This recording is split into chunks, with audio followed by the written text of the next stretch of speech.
Good morning, everybody. This is my first live video on my YouTube channel. You've seen quite a few of my previous recorded videos, so I thought let's try and mix some things up and do a live video broadcast. So, if you're watching live, good morning. It's Saturday. It was what started out as a sunny day, but now it's it's becoming overcast again. And again, if you're watching it, the recorded version, good morning and welcome to you as well. So, I wanted to keep it an informal session, hence kind of a going live. Not sure how it looks like, but I don't have my big Sony full frame camera and everything set up to record. So this is just a USB mic and my laptop's webcam. I don't know how it's gonna look, but hey, let's try and see how it works out. So I've been posting some content on LinkedIn, and you can find all of that using the hashtag Casmi Remote. And the stuff I've been talking about is about leading teams remotely and managing and leading operations. And one of the things that I posted, I think 10, 12 days ago, was about leading teams in geographical different locations, overcoming cultural boundaries, and I gave a visual guide. Unfortunately, where I gave the tips on how to use the visual guide, it didn't really kind of go in, or it can't. The format couldn't go in a lot of detail, so I thought, you know what, I'll do a video and talk a bit more about that.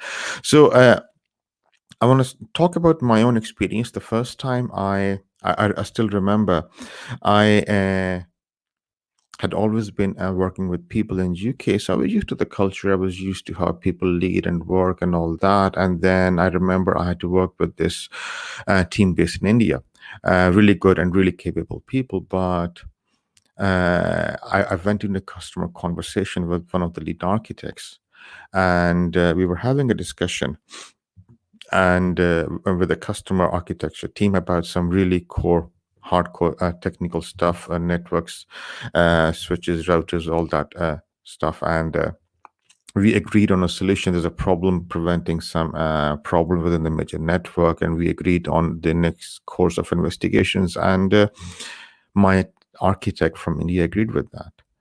So after the discussion of the conference call finished, I had a catch up with my architect. And he said to me, Zishan, what the customer was saying, what their architect was saying, it wasn't really, is not going to really work. So what did you mean? But you agreed to that, and this is what happened within the meeting, and you looked at the solution and you agree with their approach. And he said, yeah, Zishan, I had to, because he was the customer. How could I disagree with him?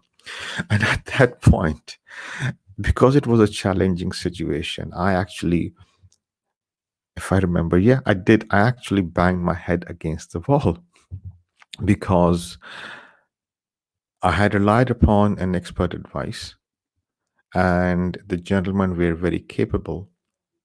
Wasn't really kind of didn't feel comfortable disagreeing with the customers, so he had agreed there and then told me, okay, this is the reason we have to rethink our approach.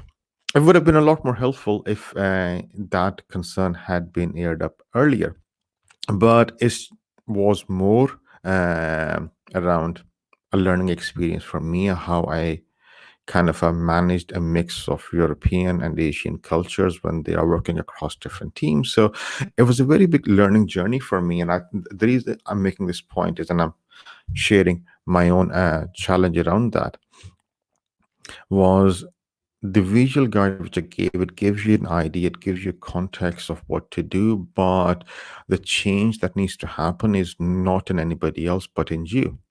You as a leader have to adapt your approach. You have to kind of make allowances for how people behave in a certain culture. What's may be acceptable to you may never be acceptable for them, so you have to give them that space to be able to operate freely in.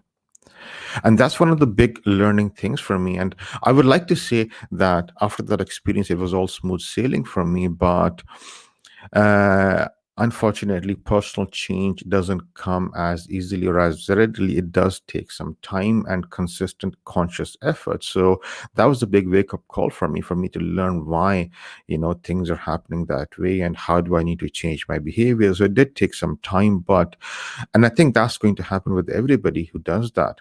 There's no magic pill that you can swallow. There's nothing that you do, a flick of a switch, people's behavior changes. I mean, it's with so that's one of the things when we're working with cross-cultural teams, that you need to kind of take into account.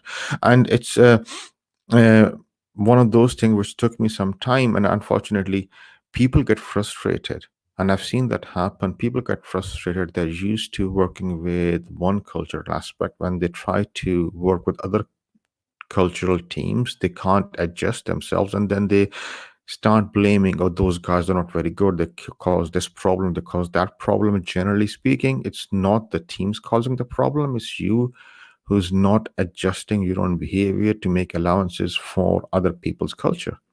Just because you don't like the way they do it doesn't mean the other culture is totally wrong.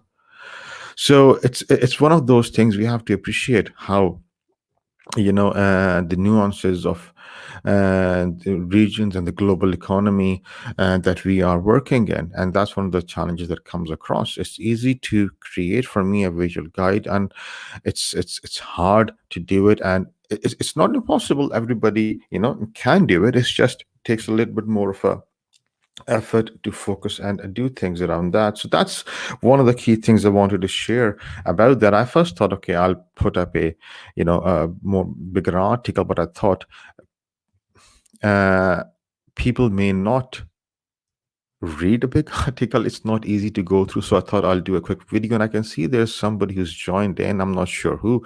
I wasn't expecting somebody on a Saturday morning this early to tune in to a live video, and hence I did it at this time. So I thought it's my first live video. Any hiccups, not many people will see it, but hey, hello, whoever you are, wherever you're from, why don't you post a comment, say hello, and yeah, welcome to the live video. So I'm going to try and keep doing it. I'm actually quite enjoying it, because one of the issues I had with those big elaborate setups when I was doing those videos on YouTube and recording them was they were I had to put a tripod. I had three studio lights all set up around the room. I then had a mic which I had to plug in. I had to, a script which I wanted to go through key things that I think was very valuable. But for me, it was making it very laborious. The resistance to do that, it took a lot of effort and planning, and it was then editing in Final Cut Pro afterwards, and checking the audio and putting titles. Oh my god, it was very, very time and effort consuming. So I did it for 6 months on a weekly basis, and then I stopped doing it. And I miss doing that. I got tired. I'm not going to try and keep it a little bit less formal, allow some of my personality to come through, and then go from it. So yeah, this was the first video. I'm not sure how long it's been. StreamYard doesn't allow me, at least doesn't show me how long it has been, but I'm going to keep it short again. So hope you find it useful. The point was, you can go and you can read all of that content. What I'm going to try and do is keep on making these small quick videos, talk about the stuff which I've posted around leadership, basically around IT operations management, an area where I specialize in. And if you're an organization, you work in an organization where you think, yeah, Zishan can help, then yes, definitely. Because at the moment, I am looking for opportunities to help other companies. So why not?